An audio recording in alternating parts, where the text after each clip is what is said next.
Spam, as I'm sure you're aware, is unsolicited messages, most often coming in email, like the one you can see here, trying to get you to buy pharmaceuticals or some other nonsense.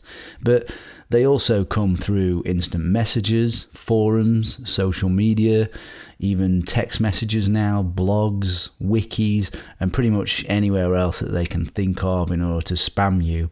Mostly it's to advertise some sort of product. You would think that spamming wouldn't work, but the barrier to entry to become a spammer is low. So spamming remains economically viable because spammers have very small operating costs, and it is difficult to hold senders accountable for their mass mailings. It's relatively easy to hide where the emails are coming from.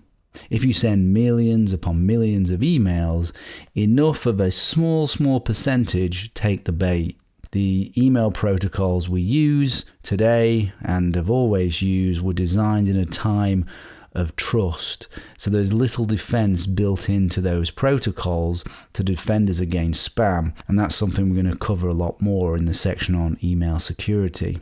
With spam, or any emails, if you didn't request it, then you should be suspicious of it. Doxing, something completely different to spamming.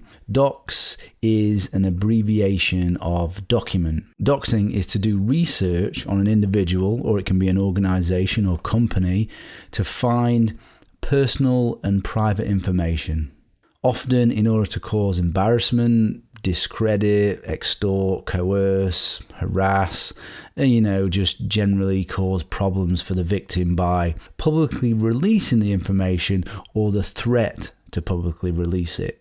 If someone is said to be doxed, it means that information about them has been made public or it's been broadcast in some way. Doxing can be achieved by simply searching on the internet and looking at public records. There's often lots of information about people out there that they don't realize.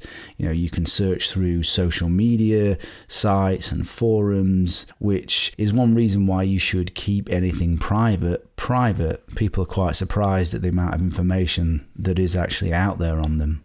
It can also be done through contacting your phone company, through IP address lookups so they know where you are or your general location, looking at browser history, domain name, who is information, basically whatever method the doxer can use based on their level of skill. It can involve social engineering and tricking people to give away information that they otherwise wouldn't.